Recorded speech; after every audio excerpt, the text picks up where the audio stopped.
Happy Monday post-Christmas. Hope everyone's Christmas was fantastic. Bryce Coon alongside Will Mannis and Ralph Leary. We hope everything was fantastic for you. 5 o'clock here on a Monday. And listen, we're about to hit the meat of bowl week. There's no doubt about it. We had some fun bowl games. Guys, the Liberty Coastal Carolina game was fantastic. Probably the best from an entertainment value standpoint, the best bowl game that we've seen so far. But nonetheless, Bryce Coon, Will Mannis, Ralph Leary, we're back here thanks to StreamYard. We got some fun stuff for you guys today. First off, guys, did you have a good Christmas? Did you get what you wanted? Did Santa treat you well? I had a great Christmas, but I like that. To wait to see if Ralph's going to talk. Go ahead. I learned how old I'm getting. The gifts were very practical. They were practical. Was it the T-shirt, socks, maybe the flannel? Vacuum cleaner. Vacuum cleaner. So that's how you know you're getting old. No more. I don't know. I can't remember the last time that I got a toy. I did get a new set of golf clubs, so if that counts as like a toy, then I guess that's good. Ralph, how about you? How was your Christmas? How'd everything go? Well, as you said on the show last week, my dad does have COVID. He's doing very well right now. Has no symptoms. He's doing very well. So he got that for Christmas. Yeah, he got that for Christmas. A little early Christmas gift to him.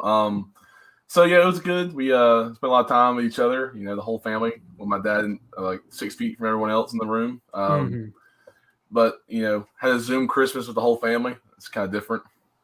Like what Will said, you don't realize how old you get until Christmas Day when you get excited about a coffee mug. So, what was on the coffee mug? Well, it's a Yeti coffee cup, I guess. Yeti coffee cup. Those are nice, though. They're nice. And you're like, man, this is really nice. You get excited for this one. So, yeah, it's a nice coffee mug. I think that we got – I can't remember. My mom got we have a Keurig, and so we got some boxes of coffee. I think that's too I don't know what in the world to get you, so let's just get you some of them, the boxes of the little K cups. That's what we got. But I think I'll also say this one thing. I don't know if Bryce remembers this, but growing up, my mom used to give me a Nerf gun every year for Christmas until I was 16 years old. So until I was 16 or 17 years old, every year for Christmas, I got a Nerf gun. So I finally put a stop to that because I just let it sit in the box the whole time. If I'm honest, though, I would definitely have a Nerf battle right now. I have an arsenal in my house. Ralph has a full arsenal. Will, I'll throw this to you before we kind of get in the show because, hey, we're just having fun. We have a full hour's worth of programming here. So I'll ask you this. What was your favorite gift as a child that you got that you kept for the longest? Because a lot of times when you get those presents for Christmas, you're like, okay, let's get this present and I'll play with it for maybe 3 or 4 months. And then I'm like, okay, it wasn't as fun as I thought it was going to be. What's one present for you that you got? I'll let Ralph. We won't even go back to him because the Nerf guns are something he always got. But for you, what was that gift that you kind of always got every single year? Or something that you got that it was so much fun? I don't know if I got it for Christmas, but one year when I was a child, I got one of those electronic Jeeps. Mm-hmm. The whole plastic wheels. Everything. Gosh, that was the best gift I ever got. I had a Silverado as a kid. I think too. I had I think I got. Now I'll throw this out here. I've had them on the show a long time ago to talk about softball, but they gave me for Christmas. It was one of those electronic, but it was a pink Jeep. And what we did is I think we spray painted it black. Oh, so I think that's what we did. But nonetheless, Christmas was good for everyone. It is a Monday, the last Monday of 2020. So thank God in a year that I think Wes Blankenship tweeted this out. I'm not going to take it from him. I think he's in a year that's felt like every single day is a Monday. This is the last official Monday of 2020. But guys, we appreciate everyone for joining in today. Obviously, the big news this week is heading into this week is we had Brian Harson's press conference last week. Man, the Auburn SID department, they love the media. Let's schedule it, they said, right at about 4:45, 5 o'clock on Christmas Eve. So they had to do that. Luckily, we're not that big yet, so we don't have to sit there and watch that and write a story. There's no mandates that require Will to write anything. So that's nice on that part. I did watch the whole thing, though. We're going to get into that and talk about that. We're also going to talk a little bit about the Peach Bowl press conferences from today and what Kirby Smart had to say to the media, which we actually are credentialed for. So therefore, we actually can talk about what they actually talked about and not post articles stating a certain player might play when they're not going to play at all. I've already talked to Will about that. We call out people on this show, not by name, but if you follow them, then you know who I'm talking about. Anyways, we're going to bring it in here, www.crowdedbooth.com if you hadn't signed up yet. And also towards the top of the 6 o'clock hour, as we get closer to that, we're going to bring in Andrew Kirway, the voice of the Callaway Cavaliers, also the recruiting coordinator, as they prepare for a state title matchup tomorrow at 12:30, I think I'm correct. 12 o'clock. At 12 o'clock at noon against Fitzgerald. So that's going to be a good game. Fitzgerald's a really, really good team. Callaway's kind of caught fire towards the end, especially that last matchup that they had. So it's going to be a lot of fun to talk about everything on the show. Guys, first we're going to get into the conversation with what happened with the University of Georgia and what's going on there. Talking with Kirby Smart today, talking with the defensive side of the ball, they're impressed with what Cincinnati has offensively. We all know the name Desmond Ridder, but it seems like Cincinnati has a ton of weapons they can employ. Want to get your guys kind of feel, what are you impressed with when it comes to this Cincinnati offense and what they can do? Ralph, I'll go to you first. What are you kind of impressed with what Cincinnati can do, what they're able to showcase?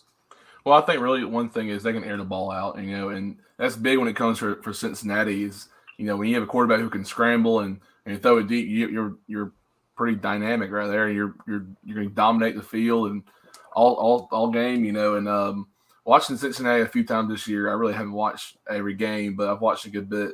Their O-line is very dominant, and I feel like they have a great presence up front, and this will give Georgia a little bit of trouble. I'm pretty sure Jordan Davis is playing, and I know he's a big kid, as Bryce said to us personally today. But Georgia's going to have to work hard for this game. It's just not going to be given easily, offensively, defensively. So Desmond Ridder definitely is the main feature of that offense. But don't be surprised when you see this O-line working hard. Yeah, Cincinnati's offensive line does a good job of protecting Ridder as well. Will, I want to get your thoughts because Nakobe Dean said in the press conference the offense runs through Ridder. He can do a lot of things. Kirby Smart said that as well. This is an offense that they run through Ridder, and you have to be very disciplined. The last time I think I heard Kirby Smart talk about being disciplined and playing within your role was probably when they played Georgia Tech last year. And you talk about, or 2 years ago when they ran the triple option, it's almost like that kind of stuff. When you have a lot of key factors that can touch the ball, that's something you have to watch. Will, for you, what kind of impresses you? They have physical backs. They have a really good receiving core. Kirby said it might be the second best receiving core behind Alabama they've faced all year. Yeah, you were just talking about their offensive line. They can pass protect real well, and they can run block real well. Just watching, mostly highlights of them today, they're a very physical offensive line. Their tailback, Dokes, I think is his name, if I get that right. Really good running back, good size, speed. So Georgia's really going to have to plug the middle. They've also got vertical in their passing game, like Ralph was saying. Their tight end, Wiley, and he's not really a tight end because he's 6'6". He's one of the most athletic, biggest tight ends I've ever seen. I mean, just if you look at highlights of Cincinnati on YouTube, left and right, they're just throwing 50-50 balls to him, and he's coming down with them a lot more than 50% of the time. So, yeah, Georgia, this is no cakewalk for Georgia. And listen, Georgia's going to have their work cut out for them. I think defensively, tight ends, an elusive tight end has been tough. I mean, before Kyle Pitts got hurt in the Florida-Georgia game, he was obviously the go-to threat for what they had going on. I think the biggest thing for Georgia, Ralph, you hit on it, is Jordan Davis he's going to play. And so that's a big thing. And when talked about why he did not opt out, he said it's because, he loves this team he wanted to play with. He wanted to finish out this season. And then obviously the next question is, well, is this your last game in the red and black for Georgia? He said that's not really anything he's worried about right now. That decision can come later, but he really loves this team. And I'll tell you one thing, and Will, you and I talked about this. Man, if they can keep him, if Georgia can keep him on the roster next year, there's a talk that Julian Rochester, who lost this year due to an ACL injury, will come back for a sixth season to try to play because he really doesn't have draft stock. He missed his actual senior year 2 years ago or last year, and then this year he's missed over half the season. So if he can really if he comes back, then you combine with obviously Georgia's strong recruiting class they always bring in and guys continuing to mature. That's a nasty defensive line. But for this game, I think it's going to be really important. But the question is, we throw up right here, how does Georgia avoid their slow start? And what happens is we take a look at kind of what Georgia's been practicing on. You see right there, we got some B-roll, folks. We're official here. But listen, Ralph, I want to come back to you. Georgia defensively, you know that they're going to be able to try to work in some things. And I think in this video somewhere you see Richard LeCounte. That's going to be a key piece if Georgia if they get Richard LeCount back for this game, that's going to be huge. Oh yeah, I mean LeCount's definitely a game changer for their defense. They add speed to their defense, especially the secondary. I mean, Eric Stokes is to me either the first or second best corner in the league. Mm-hmm. And I mean, honestly, you watch him play, he's just dominant up front. But, when you have LeCount with a senior like he is, he's a great leader. He does exactly what he needs to do every game. He's fast. He gets the ball quick, and he can make plays. And that helps Georgia's defense out tremendously. They're fast. I mean, you can watch those linebackers cover wide receivers. I'm pretty sure Monty Rice covered Jalen Waddle in the Georgia game or in the Alabama game one time. And, I mean, yeah, he got beat, but Monty Rice was – I think a step or two behind him the whole time, which is I don't think Cincinnati has anyone faster than Waddle, so don't have to worry about that at all. I don't know if anybody has anybody faster than Waddle, except for maybe Alabama, if you want to throw somebody else that we haven't seen yet for them. Well, I'm going to bring it back to you on this because Ralph mentioned two names, and before we get into opt-out talk, which we're going to talk about here in the next segment, I think one of the biggest things when you look at this team, they're going to be missing Eric Stokes, who's not playing in this game. They're going to be missing Monty Rice. Yeah, both of those guys opted out. They're not playing. Tyson Campbell talking to media today, he said, listen, he's playing in this game. That's a huge gift for Georgia. You don't ever want to go into a game with your top two corners out. That's not something that Georgia wants. That happened 2 years ago when DeAndre Baker opted out and Tyson Campbell as a freshman was hurt. Georgia didn't have their two starting cornerbacks. You go into this game with two young guys. This is or some young guys opposite. Tyson Campbell said, listen, we know that they're probably going to try to game plan and throw to where Stokes was absent.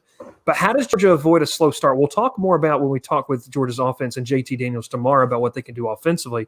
But, Will, for you defensively, what do you think Georgia can do to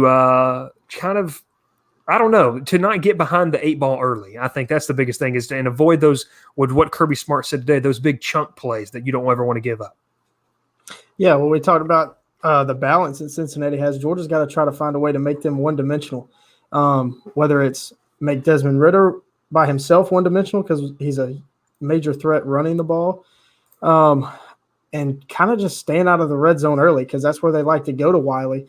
And with no Stokes and no Monty Rice that you can match up on Wiley, then, it's going to be tough to stop those 50-50 balls. So Georgia's got to pick one. Stop the run or stop the pass early. It's one of those things, pick your poison. Cincinnati has a very, very dynamic offense. They have a lot of different weapons they can go to. Tomorrow we will be talking with Cincinnati's defense and talk about how they feel like they can stop this Georgia offensive attack. That'll be interesting. Cincinnati loves to run a three-man front. Tulsa gashed them when they faced them in the American Conference Championship game, and you got to think Georgia's offensive line and their run game's a little bit better than Tulsa. No offense to the Golden Hurricane, who've had a very, very good year.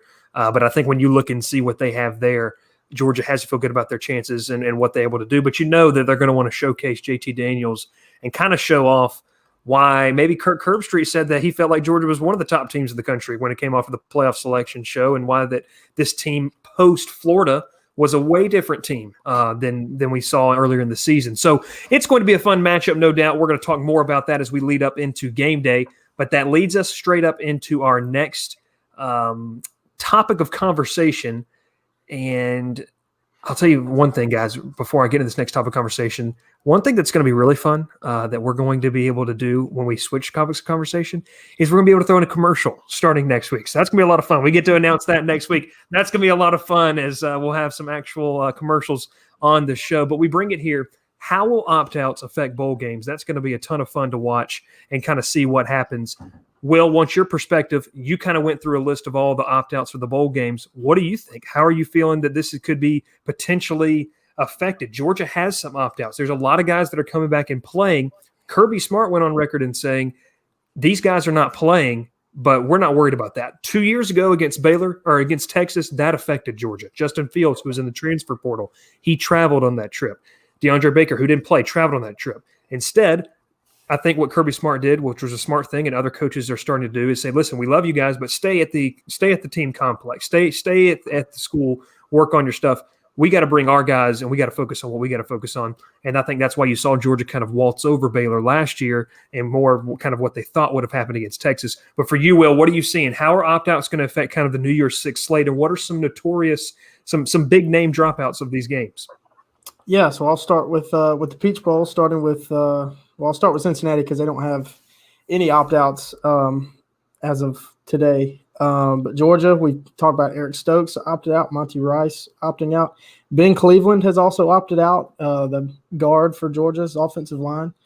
Might affect how Georgia runs the ball. Trey McKitty is a tight end that I hadn't seen a whole lot of, so I don't think he's going to be a major absence for Georgia. Mark Webb, another defensive back, that'll probably be a big miss for Georgia. DJ Daniel and Jermaine Johnson also on that defense. Now, the big one that I think was an opt-in, and it was Azeez Ojulari, the edge rusher. I mean, he's going to be paramount for Georgia to put pressure on Desmond Ridder. But I still think Georgia, they have plenty of depth to take down Cincinnati. Next, a look at the Cotton Bowl. Florida and Oklahoma. Oklahoma has cornerback Trey Brown and running back TJ Pledger opting out. TJ Pledger looking to transfer. But I think he's kind of buried on that running back depth chart. So I don't think he was going to play a major role in the game anyway. Now, Florida, 3 big names out for them on their offense. Kadarius Toney, Trayvon Grimes, and Kyle Pitts all opting out for Florida, all looking to prepare for the NFL draft. And, Oklahoma, they finished this year strong, and I think they're going to ride their momentum to a win in the Cotton Bowl, and especially with Toney, Grimes, and Pitts all missing for Florida, should make it easier for them. Another New Year's Six Bowl, Auburn and Northwestern in the Citrus Bowl. Auburn just one opt-out as of now. Devin Barrett, a defensive back who's been buried on the depth chart and hasn't played really at all this year. Northwestern, a couple of big names out for them. Cornerback Greg Newsome, first-team All-Big Ten this year. Wide receiver Kyrick McGowan, second leading receiver on the team. He's entering the transfer portal. And defensive lineman Iku Leota, I hope I said that right. He's the sack leader for the Northwestern defense. So a lot of big contributors for Northwestern in a game that I think is going to be tight between Auburn and Northwestern. So those guys being out might help Auburn, but it may not, because everybody around here that watches Auburn knows their problems. And then the Orange Bowl, Texas A&M, 0 opt-outs. So they're all hungry and ready to prove themselves. North Carolina will be without leading receiver De'Ami Brown, leading rusher Michael Carter, and leading tackler Chaz Surratt. So major impact in the Orange Bowl with opt-outs. Texas A&M was an interesting one. They obviously were a little bit disappointed that they did not get in, and so I think that it's not surprising. Those guys get a chance to play in a New Year's Six Bowl, Orange Bowl. That's going to be really, really big time for them. Ralph, I want to throw it to you. Do you like, and I'm guessing that all the coaching staffs are employing this philosophy, and the reason we're talking more with what Kirby's saying is because we've heard him say it. He wants to focus on the guys that are there. It's great you make those individual personal decisions, what you need to do. But when it comes time to play the game, you have to focus on who's there. Do you like that decision? How do you feel like that affects going forward with coach staff? Does that allow you to be more focused with the guys you take to your bowl game? Well, honestly, I don't like the opt-out thing. I get it sometimes. If you're a top draft pick, you're not playing a big bowl game. You probably don't want to really get hurt in that bowl game, so you're not going to play. But it just goes against those guys you've been playing with the 3 to 4 years that you built friends or brothers with. Those are your best friends or your brothers and guys you've been playing with for 4 years. It's kind of stab in the back. You don't want to play because you think you're too good to play with them because you're going to be, I got to focus on the draft. I've never enjoyed the opt-out situation. It does affect some teams. I mean, Georgia being without Eric Stokes and Monty Rice, that sucks. That really does. That hurts them a lot. That's going to slow that defense down a lot. With your best cover corner and probably your best tackler on the team, both opting out of the game. Now, with Stevenson, you do gain some back with great coverage, but you're losing a lot with Monty Rice. You are losing a lot with Monty Rice, and I think that's one of the big things that comes with just the depth that Georgia has. Nakobe Dean talked about that. He said, it's going to be a next man up mentality. And I'll say this too. I think that's kind of been a mentality all year. Obviously, with COVID going on, you're not knowing who's going to be able to test positive and what's going to happen. We do have a comment already I want to throw in. But I think that's one of the big things when you look at exactly what's going on and how these teams are able to prepare. I would argue, and you guys, you let me know how you feel about it. I would argue that when you had a season like this, you just have to prepare yourself. You can't really prepare yourself against an opponent because you don't know who in the world is going to be playing. I mean, you look at a guy on film and he may not be able to show up that Saturday and be able to play. So this has been a season where I think coaching staffs have really had to prepare themselves and make sure their guys are just ready with their own stuff. And then we're just going to have to make a decision on game day with, okay, we're going to have to make some big adjustments because maybe somebody's not playing that we thought was going to play, or maybe somebody is playing that we didn't know was going to play. When you come to opt-outs, though, Ralph, I mean, I'm with you. There's some people who have real strong feelings, and I've talked with some people over the Christmas break about this, who have real strong feelings about, well, you know, if they don't play, and here's the old man approach, and I heard this one. If they don't play, then they shouldn't get their education paid for. Okay. Oh well, okay. That's so you know, there's that argument. Then I understand you want to be there for your team, but I think also, I mean, when you look at some of these teams, I want to go to the big one for me is Caleb Farley out of Virginia Tech. When he opted out of the season, this guy who's a projected top 10 pick, depending on what a team values more, they're either going to take Surtain or Farley. Really, as the top corner in the NFL draft. When it's a team that's not having a really successful year, I can understand. I see what you're doing. I don't love quitting on your team, and people freak out when you say, "Well, they're not quitting." Well, you kind of. But also, let's don't call a guy who opts out of he opts out of the season when he opts out in week 12. Like, you didn't opt out of the season. You played the whole season, and then you just said, I'm going to skip the bowl game. I understand opting out of the season before the season starts because you know a lot's going to happen. You don't want to be involved in all this going on, and you don't agree with some of the things that have been said or done this year. But, you know, opting out right before the bowl game, I mean, I just don't like that. I had never have, and I probably never will either. So, Will, I'll throw this back to you because it was said that Anthony Schwartz, they were supposed to report today, and Anthony Schwartz was in Pembroke Pines, Florida. Now, I don't know my Florida geography too well, but that's not near Auburn's campus. So, where is he, and why did he opt out, and did he opt out? Is that what you're thinking as well, and what you're hearing? I haven't seen anything about that. I mean, I kind of had a feeling that was coming. I had a feeling that was coming. Just on his Twitter activity, his tweets. We talked about that last week. His Twitter. Yeah, I know he wasn't thrilled about Malzahn being fired, and I think he doesn't know where he's going to fit in what Brian Harsin's going to want to do. So him transferring would not be a surprise. He has been getting some NFL buzz, but I mean, personally, I don't think he's ready. He still needs to do a little bit more developing as a wide receiver. I mean, the speed's there. That's no question. And, you know, I think Auburn's at the point where, especially right now with in between coaches and everything, and if you don't want to be at Auburn, don't be there. I mean, because Auburn's going to move forward without him, and it'll be better in the long run for Auburn if he doesn't want to be there for him to not be there at all. So that's my 2 cents. Yeah, and I think that and I agree with you. I'm with you on the same page of if you don't want to be somewhere, then let's don't have you there. And I think that's kind of it's not rude, but it's kind of what Kirby Smart was saying as well. Listen, we love you. We're glad that you want to do what you want to do, but we're going to focus on with our group of guys, and you go train. We're going to support you. You're always going to be a Georgia Bulldog or an Auburn Tiger or somebody else. I wasn't going to say an Alabama Crimson Tide because we do have a comment in here that talks about this. I want to throw this one in here. AJ Ingram. AJ, we appreciate you watching over on Facebook. He goes, I've never seen anyone opt out of a bowl game for Bama, or I don't recall at least. AJ, I'm with you. I don't know if I've ever seen anybody opt out. Maybe it's because Alabama always constantly has an opportunity in the national championship, except for last year. And I think that'd be interesting to see last year when they played. Now, correct me if I'm wrong, when they were in the Citrus Bowl against Michigan. I don't know if they had anybody opt out. I'm not sure on that one, but that's going to be something interesting to kind of monitor. How do opt-outs, and I think it's always going to be a part of the game now. I think that's just part of it. Guys are feeling like they have more power and that they have kind of more autonomy of what they want to do.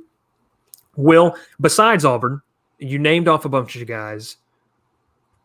Who does the opt-out affect the most? Like, if you would have gone in and said there's no opt-out for you, and Ralph, I'll throw this question team-wise, but when you look at those list of opt-outs in the New Year's Six Bowl that's over there on our script and everything, when you look at the team and then you see who's not going to be a part of it, to you, who's affected the most? Who does it maybe change your opinion of who could win the game? I mean, who does that change for you? Looking at all of them, I don't think it really changes who I think would win the game. But I think North Carolina is the one being affected the most. This Orange Bowl was a huge opportunity for them against a top 5 opponent in Texas A&M to try to boost, give their program some more momentum heading into next year, which has already got a ton of momentum heading into next year.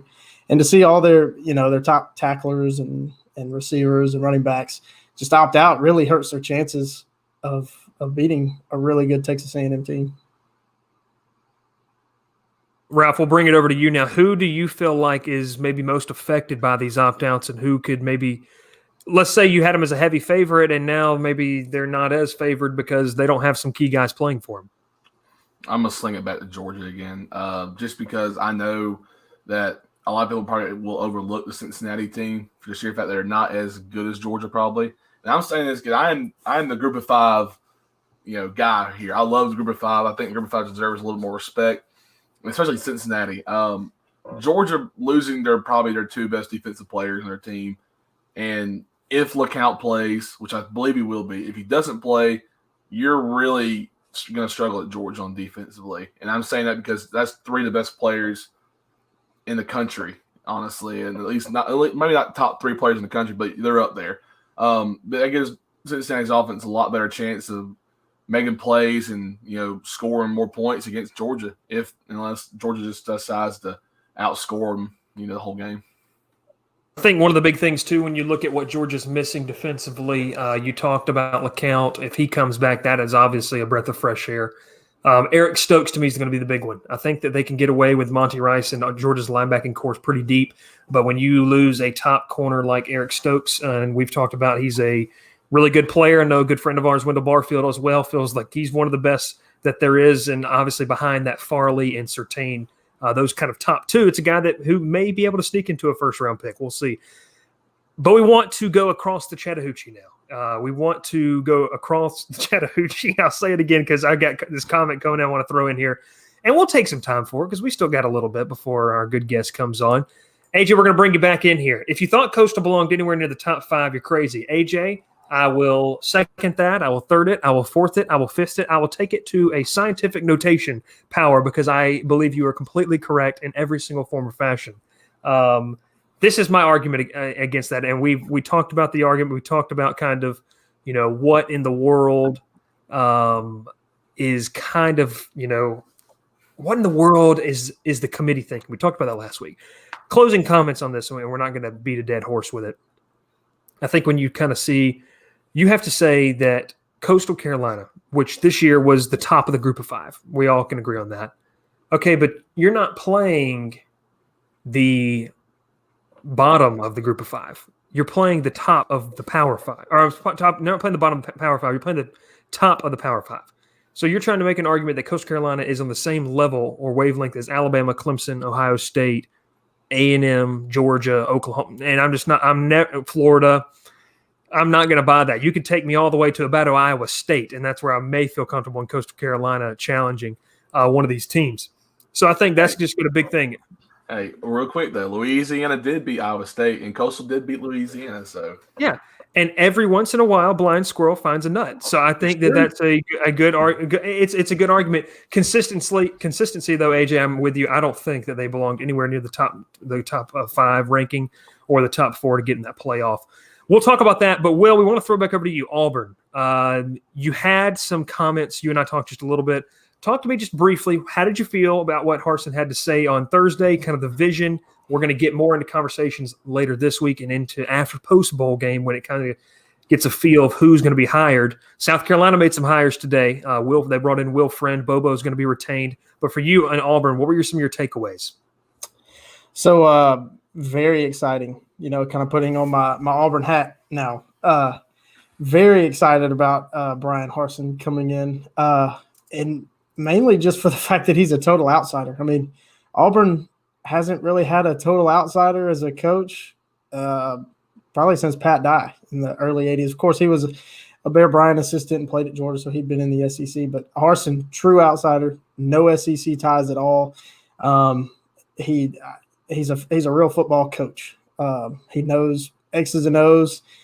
And I think that showed in his press conference because he looked pretty nervous up there. But that was a good thing, in my opinion. Shows how much he cares about the job, how excited he is about being at Auburn, and all the challenges that being the head coach at Auburn brings. You mentioned South Carolina hiring coordinators. He hasn't made any yet. There's been no really any rumors. Only rumor about coordinator coming in is Ole Miss offensive coordinator Jeff Lebby coming over to Auburn.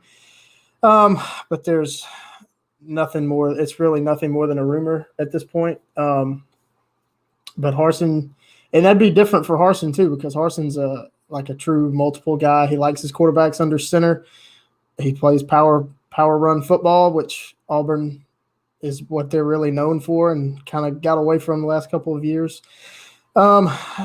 Defensively is going to have to be multiple too. He ran a lot of 3-3-5 at Boise State, which is not too far off from what Auburn's been running under Kevin Steele, which was 4-2-5. Nobody really knows what he's going to want to do until he hires those coordinators. But Harsin's a winner. He wants to win. He's going to hire the right coaches to put Auburn in the best position to win.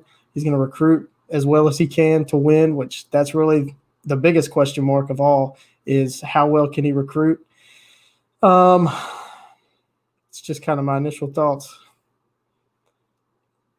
That was just a little bit of a synopsis of what is to come. Well, I ask you this because we talked about this too, and this question is open to both of you. There's been a tradition, it seems like, of former Auburn players coming back to Auburn and being a coach. And I think that is going to be interesting. I think that's going to be interesting to see kind of what happens to some of those guys. Cody Burns, Cadillac Williams, guys Travis Williams.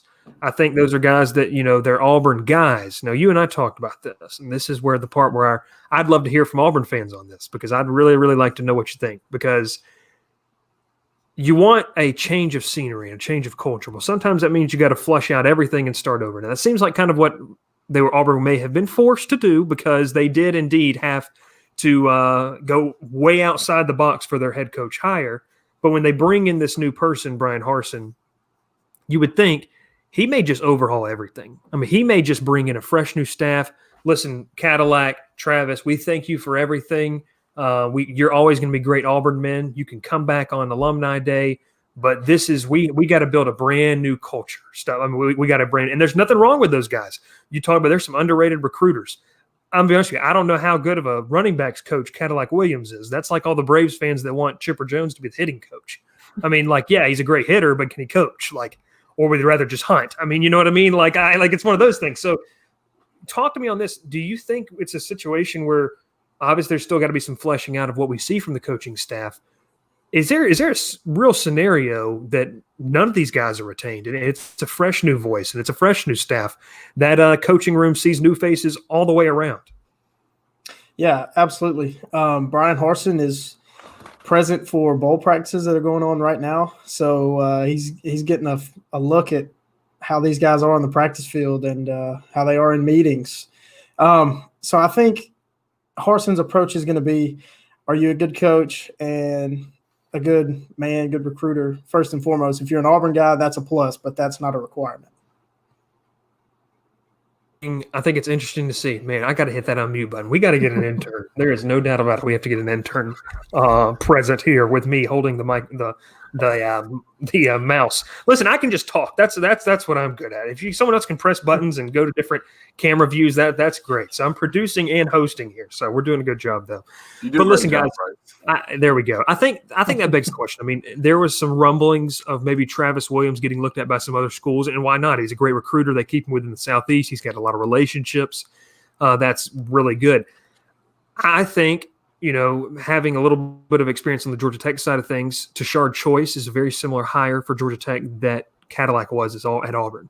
Tashard Choice is a legend of Georgia Tech. I mean, one of the best running backs the Jackets have seen, or A-backs, or whatever you want to call them. But the guy was very, very good at Georgia Tech. Spent some time in the NFL with the Steelers as well. I think when you look at what Cadillac has done, I mean, I think if you're a kid and you're our age and you're being recruited, which I guess we're not being recruited anymore, we're 23.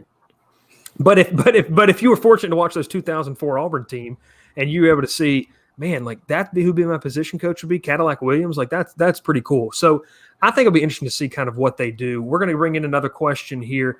AJ comes with another one. Will, what do you think? And Will, he directed this to you. Will, what do you think about him repeating things about Boise State and also saying that he will be back? Does that kind of raise questions for you? Not at all. Boise is home for him. I mean, literally grew up in Boise, Idaho, walked on at Boise State, played quarterback there, was position coach and offensive coordinator, then came back as head coach. So that's always going to be home for him. I don't think that there's any talk of him. He's not saying he wants to go back and coach because he definitely views Auburn as a step up. Now, he was pushing for Boise State to move conferences, get into a bigger conference. He was pushing for the American Conference. Maybe one day down the road they go Pac-12 and maybe he goes. But to me, that's just talk. Just a lot of that talk that seems to happen around this time of year. The coaching carousel is in full effect. So there were some things you learned from Harsin's press conference. Ralph, I don't know if you got the chance to watch any of it. What were some of your takeaways, if you did, and some things that you maybe took away for Auburn fans to kind of be excited about or be concerned about? I don't really know. I think, Will, you're right in what you said about he was a little bit nervous. I think they moved that press conference up, and I don't think if he was quite prepared. But, Ralph, what were some things for you maybe you see, hey, this is something Auburn fans can be excited for after watching Harsin speak? So the only few minutes that I watched of Harsin's press conference was during the Christmas Eve service on Thursday night. So I watched. Yikes! Yeah. So I tried to listen, but the few things I picked up was that and I'm repeating what Will said earlier. He's a winner. He wants to win. Doesn't matter where he goes. From Arkansas State to Boise State, he's been a winner. He's done very well there, and I think he knows what he can do at Auburn. He knows he can win with Auburn, and I think he's going to do that with Auburn. Now, is he going to be a 10-11 win season first year? Probably not. He needs to get his feet there and recruit. But I think that Auburn's got a great pickup with Harsin. I think that no one saw him coming. I think me and Will have talked about this 100 times, and now that he was out of nowhere. And for Auburn to pick him up and bring him in, and I think it's great for him. He's gonna do what he wants to do at Auburn. I think that this game coming up for them is going to be a tryout for those coaches too. So, Will and I were talking about that today. Is this game a tryout for some of the players schematically? We're going to take a look in the next couple of weeks of what Harsin wants to do. That's obviously going to be kind of vision that he has. Now, you were talking about this as well. For Harsin, he does a lot of different things. And he really wants to be multiple. Now, I think that's something that would play very well into Auburn's hands because when you have as talented defenses as you do in the SEC, you've got to be able to throw different things at them, give them different looks. Was that something that impressed you as well? Yeah, no doubt. I mean, the last 8 years under Gus Malzahn, not a whole lot's changed. Maybe, with Jarrett Stidham at quarterback, there was a few more passing plays than before and now after. So it's going to be at least a refreshing change of pace to watch Auburn on both sides of the ball to just see just a little bit different.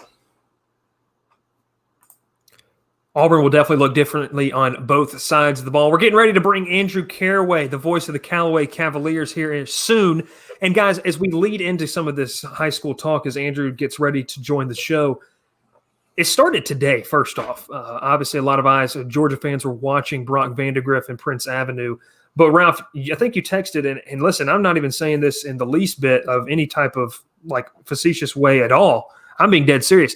That flag football state championship, there were some ballers out there on the field. I'm dead serious. You said one-handed catch. I saw one girl moss another one and then carry in the end zone, turn around and strut. I mean, you're talking about some people who definitely have the ability to really do some things. Listen, flag football, that was some real fun to watch. Will, I don't know if you got to catch him, but Ralph, I know that was a ton of fun. I just need to say one thing, and at that very end of the game, the West Forsyth Hillgrove game, she was down. She did not get in the end zone for the extra point to win the game. Also, I'd like to say I should have took the over in points. Kind of mad I didn't do that. So back to it. High school flag football was fun to watch. I mean, the first game the other day was 6-0, which was kind of probably boring, but no offense to them. The second, the last one was double overtime. Double overtime. Came down to the very end of the game. Girl dove in the end zone. She was down, but they gave her the touchdown. But it felt bad. She probably got hurt, but who knows? It was fun to watch. My dad and I were enjoying watching the game, and 6 feet apart. Code over here. No. Yeah, you weren't near him. That's the important part. And right now, Prince Avenue is playing. Brock Vandegrift obviously putting on what will be his final high school game, no matter what. There's been a lot of questions with him. Hey, he's playing single A private football.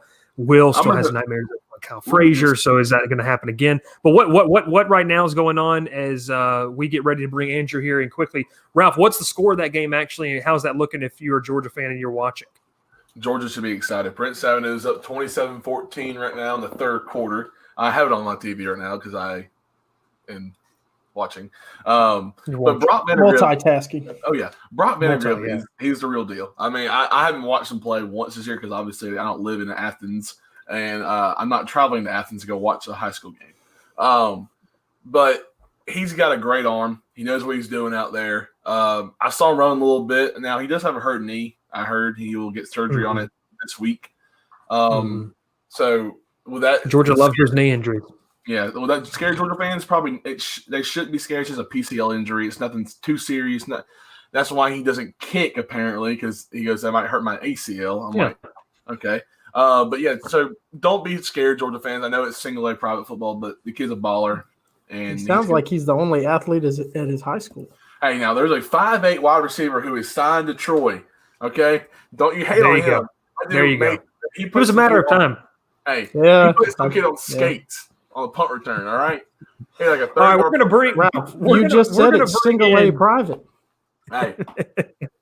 It's a debate for us. Don't even bring That's another day. Where's he at right here? We're out here. He was single A private. Oh, jeez. We're bringing in now the voice of the Callaway Cavaliers, Mr. Andrew Caraway. Andrew, you are live and in person. How you doing, sir? Hey, what's up, guys? Appreciate you having me on the show. Yeah, man, we love it. We love it. Listen, Andrew's a Patriots fan. Andrew, first off, before we get talking about Callaway, in there too. Listen, it's okay. We'll forgive him. But Andrew, I got to throw this in here because fans down here, sadly, we're Falcons fans, and you are the Patriots fan. But then also for Christmas, you did get a Tom Brady Buccaneers jersey, if I'm not mistaken. I did. Listen, they're going to go to the playoffs. How far do you think Tampa Bay can go with Tom Brady at the helm? As far as they want to.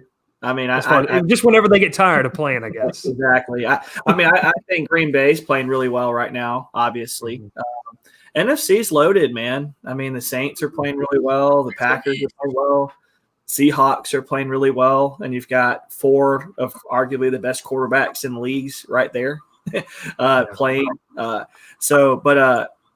think the Bucs are obviously peaking at the right time. It's very similar to what the Patriots used to do. They'd start slow and peak at the right time. So I got spoiled watching it for 20 years. So now I get to sit back and watch it as a fan that just gets to wish that was our boys doing that. So, yeah. Well, listen, your Callaway Cavaliers are going to have a chance for compete for a state title. And I think when you go through, you watch some of the interviews that your head coach has done, some of the local interviews that your players have been able to take part in. Listen, it's been years in the making for this. Obviously, some tough ends of the road the past couple of years.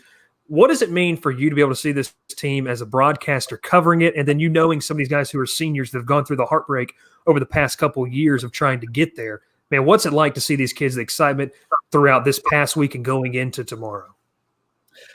Man, I'll be honest, it's kind of surreal. You know, you've knocked on the door so many times, and you finally, not just get through the door, but you come and kick it down. That was probably one of the most dominating performances I've seen Callaway have in quite some time. Their win over Rabun County.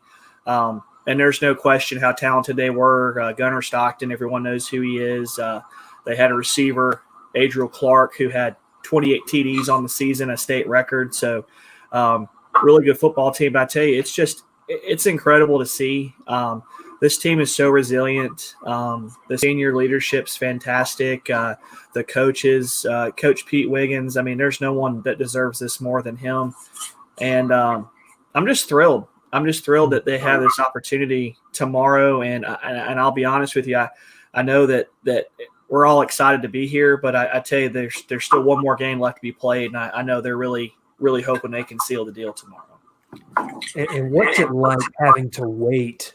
I would say, I mean, you knew this was going on, and then you have to wait throughout all of Christmas, and then now you get to come on the other side of this other week of Christmas and play this game. Are some of the guys restless? Are they ready to go out there and play, or are the nerves still there? Is it kind of sunk in? Hey, we're here.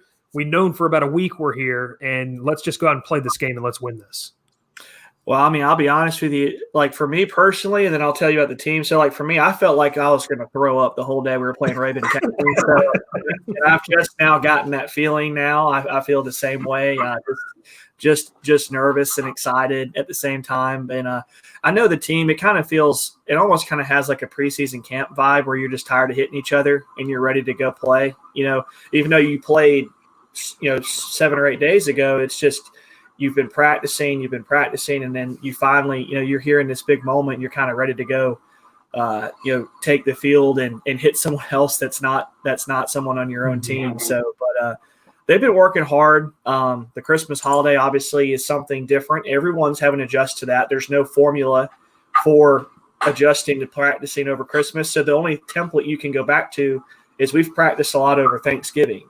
So you treat Christmas a lot like you treat Thanksgiving, in my opinion, and that might give you some kind of routine and sense of normalcy whenever you are practicing over a holiday. And keep in mind, this is the second holiday. Playoffs started right before the second round was Thanksgiving, and now you're in the state championship, which is now you practiced over Christmas. So it's two major holidays that we've had to kind of maneuver around to prepare for this.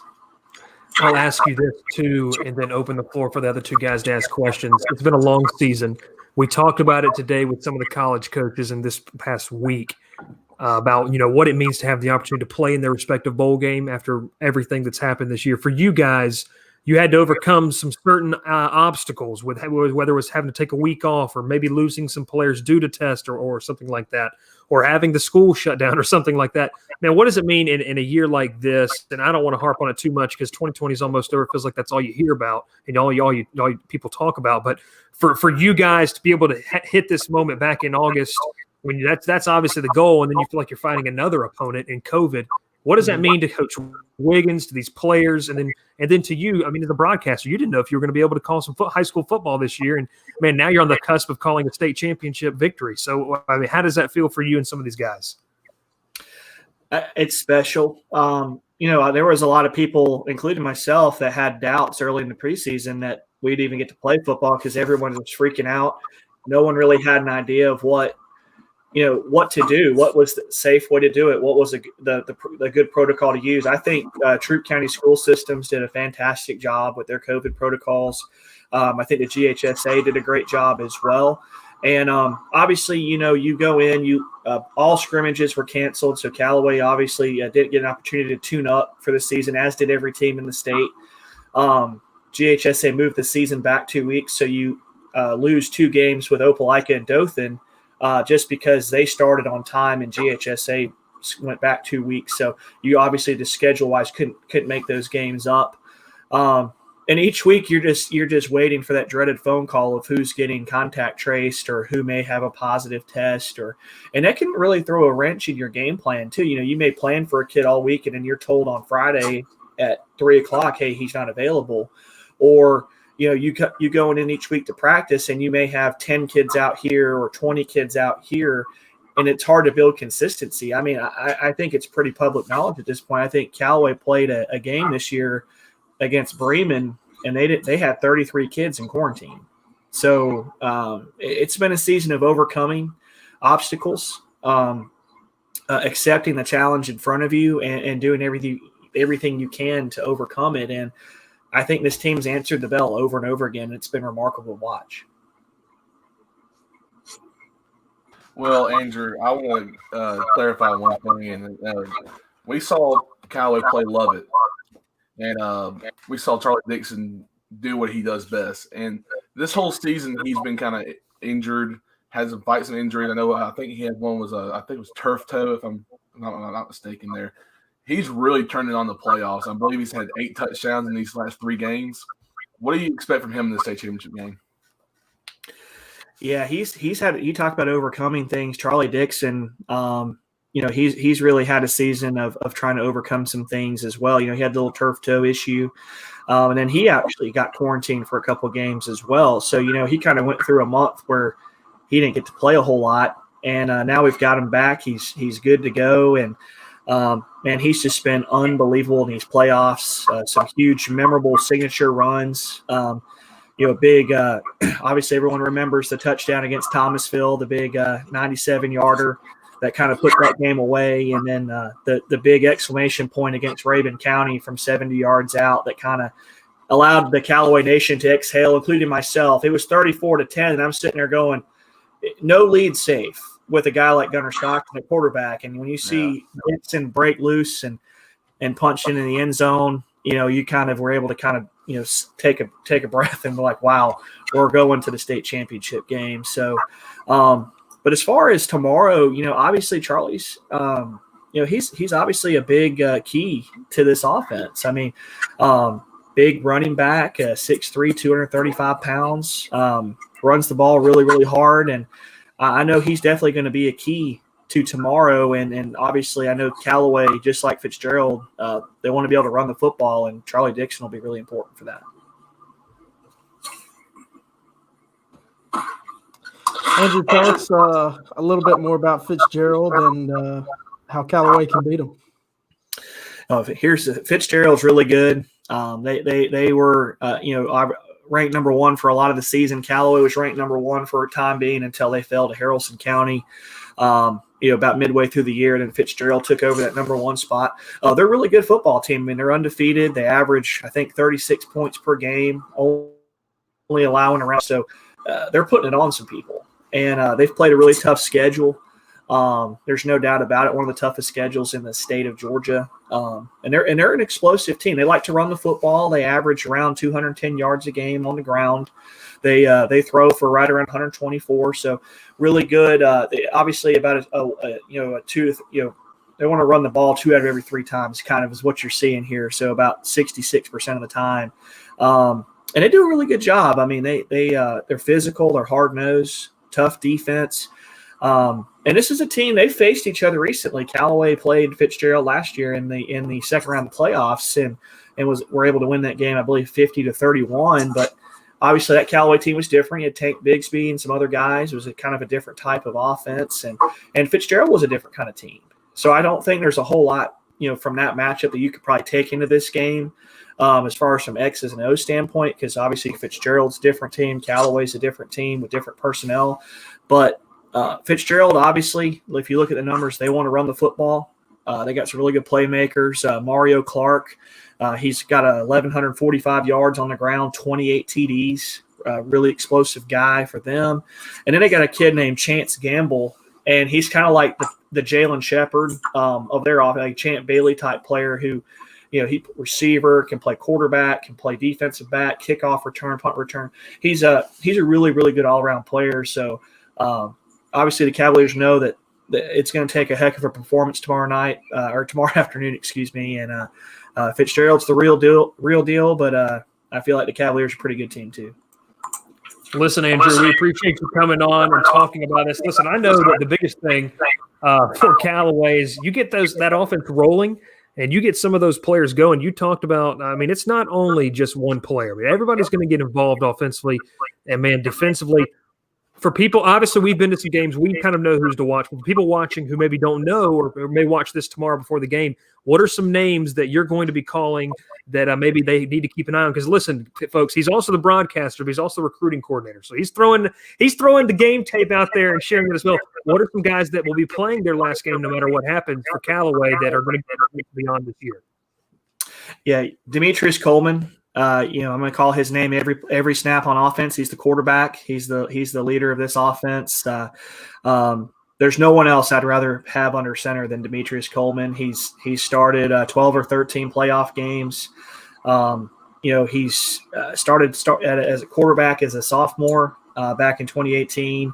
Went to the semifinals 2 straight years, broke through finally this year. He's a heck of a ball player. He's definitely a kid that you're going to want on your roster, and I think this will be a great opportunity for him to show kind of the world what he can do, what he's about. And he's such a selfless person. He doesn't care if he throws for 4 yards or 400. He just wants to win the football game. And he's an incredible leader in person. A Jalen Shepard, number 3. He's a defensive back, probably the best defensive back Callaway's ever had. He plays corner. He also plays receiver. He's the team's punter. And he also plays wide receiver. He's got 9 touchdown receptions on the season. So Shepard's a guy that we'll call a lot. Really good player. Obviously, we touched on Charlie Dixon. But there's 2 more names that I'm going to call a lot, and they don't get enough recognition. It's going to be LaQuiz Gilbert and Austin Thomas, our 2 inside linebackers. Those 2 guys, Gilbert's got 141 tackles on the season, and Austin Thomas has got 81. He missed a few games with some COVID stuff, so obviously his stats probably would be quite in line with Gilbert's if he had missed a couple of those games. So those are some names to keep an eye on, and I think they're all going to be crucial to winning tomorrow.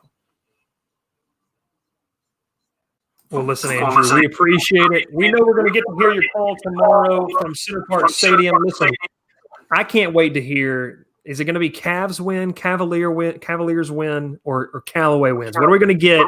And is it going to be is it going to go on the SoundCloud or whatever you put it on? And that's going to be the one that's going to be ringing until football starts next year? Yeah, I'm actually thinking of what a potential final call would be. Obviously I don't want to jinx it. I'm praying that the good Lord, that it's our time. Obviously, we're going to have to beat a really good football team. Fitzgerald is the real deal. And it's going to take a heck of an effort. But I'm kind of leaning towards if things go well, I'm going to stick with the Cavs on top. It's been working for us all season, so I think it'd be a good way to close 2020 out, going to 21. So we just got to hope and pray for the best, and got to play our best, and hopefully we'll come on top. Awesome, Andrew. We appreciate you joining the show, and best of luck tomorrow. Hey, we appreciate you guys. Enjoy the show, and appreciate you guys having me on. All right. We enjoyed having Andrew on the show. We appreciate it. It was a ton of fun.